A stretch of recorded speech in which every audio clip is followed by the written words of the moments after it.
Hi, this is Annie Cardone, and I am the author of a new book coming out on the 30th of April, available on Amazon, and it's called Menopause, Mental Health, the Silent Killer of Hopes and Dreams.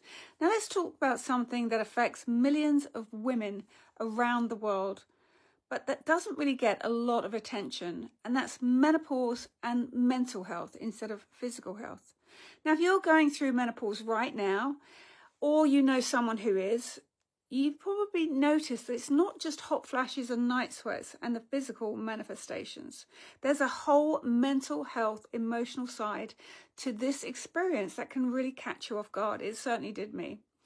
The things you might not have expected or been prepared for is because your hormones are shifting dramatically and dropping during this time rapidly. And those hormones, especially estrogen and progesterone, play a huge role in regulating your mood and overall affects your mental well-being.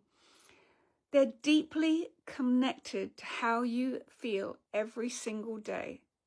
So when they start to decline, it's completely common to experience anxiety, depression, brain fog, irritability, anger flashes, and even mood swings that feel like they've come out of nowhere. Like 1 minute you're fine, and the next you're overwhelmed or anxious and have these emotions that you can't quite explain. You might feel like that you're losing your mind at times, like something is fundamentally wrong with you. But here's what I want you to know. You're not losing your mind, and you are not broken, and this is fixable.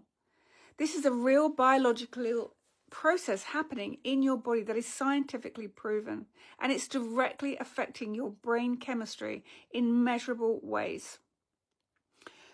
The good news is that understanding this connection between menopause and your mental health is the first step towards feeling better. Once you know what's happening and why, then you can start to turn your life around and you can start to deal with it. You can take back control of your mind and your emotions during menopause just by having this information. So whether that's through lifestyle changes, therapy, hormone replacement therapy, or a combination of approaches, there's real options available to you. Options that can make a significant difference in how you feel. You don't have to suffer in silence. And you definitely don't have to push through alone thinking that's what you're supposed to do. You need to talk to your doctor. Be honest about what you're experiencing, or find a healthcare provider who takes your mental health during menopause seriously and someone who listens to your concerns and that they have options for you, solutions, because your mental health matters just as much as your physical health. They're not separate, they are connected, and you deserve real support and compassion through this transition. I went through a horrific 8-year process during perimenopause and menopause where I literally thought I was losing my mind. And I was diagnosed later with late onset bipolar, menopausal bipolar. I had no idea it even existed. And all that was happening to me is I was just getting told there's nothing anyone could do. It's menopause. There's no point in doing a blood test. No one referred to me to an endocrinologist. I had zero help. And I spent literally years researching and changing my life, changing my patterns, changing my beliefs.